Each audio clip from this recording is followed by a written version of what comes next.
Dear bankers, welcome to a new week with us. Here are the highlights from Bankers Weekly issue dated 30th of October 2022 released today. To read these news in detail, please subscribe to our weekly magazine, Bankers Weekly, at our website www.bankersweekly.com. For the first time since the monetary policy framework came into effect in 2016, that RBI will have to explain its actions to the government regarding inflation control. A special MPC meeting has been called on 3rd November for this purpose.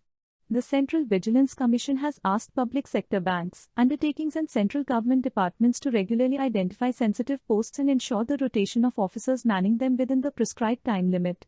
Government-sponsored bank NARCL is set to make its first distressed debt acquisition since its formation a year ago after it emerged as the winning bidder for the debt of JP Infratech in a Swiss challenge auction.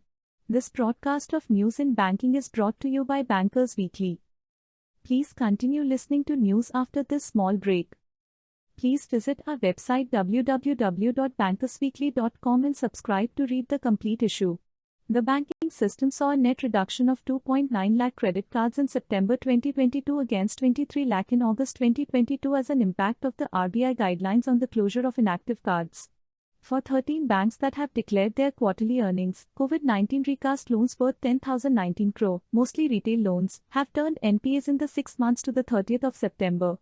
The Madras High Court has held that the police have no jurisdiction to freeze bank accounts while issuing summons under Section 91 of CRPC. This broadcast of news in banking is brought to you by Bankers Weekly. Please continue listening to news after this small break. Please visit our website www.bankersweekly.com and subscribe to read the complete issue. Unions representing bank employees have urged the Indian Banks Association (IBA) to consider defined pension, the old pension scheme, instead of contributory pension as part of the Charter of Demands under the 12th Bipartite Settlement for the Revision of Wages and Service Condition. ICICI Bank's board reappointed Sandeep Bakshi as MD and CEO for 3 years, the private lender said in a recent regulatory filing. This broadcast of news in banking is brought to you by Bankers Weekly. Please continue listening to news after this small break.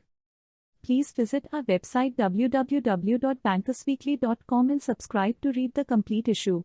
In this week's Finspiration column, Mr. Hargovind Sachdev is telling how delay in the implementation of Basel IV norms is harming banks. In the cover story for the week, Mr. Sohal explains how Mr. Sunak as Prime Minister can lead to better trade relations between India and UK. In the article of the week by Mr. Lalit Grover, learn what is green financing and what are initiatives taken by the Indian government to achieve the net zero emission target. In this week's Banking Classroom, Shri Suhas Gokhale, former MD of Cosmos Bank, explains how to handle the variance in provisional and audited balance sheets of accounts financed by banks. Mr. Sohal explains the laws relating to various types of site and user bills in this week's JAIIB lesson. Do you know what is Liechtenstein famous for? Learn in this week's banking quiz. Thanks for listening to our broadcast. Please subscribe to Bankers Weekly to read all these and many more news in detail, and also to read the articles, banking quiz and this week's lesson in banking. Please don't forget to watch this week's banking show on IDBI Valuation and interview with Mr. Rajiv Bakshi, MD Fincare Small Finance Bank. Wish you all a very happy week ahead till we meet next week with our next edition.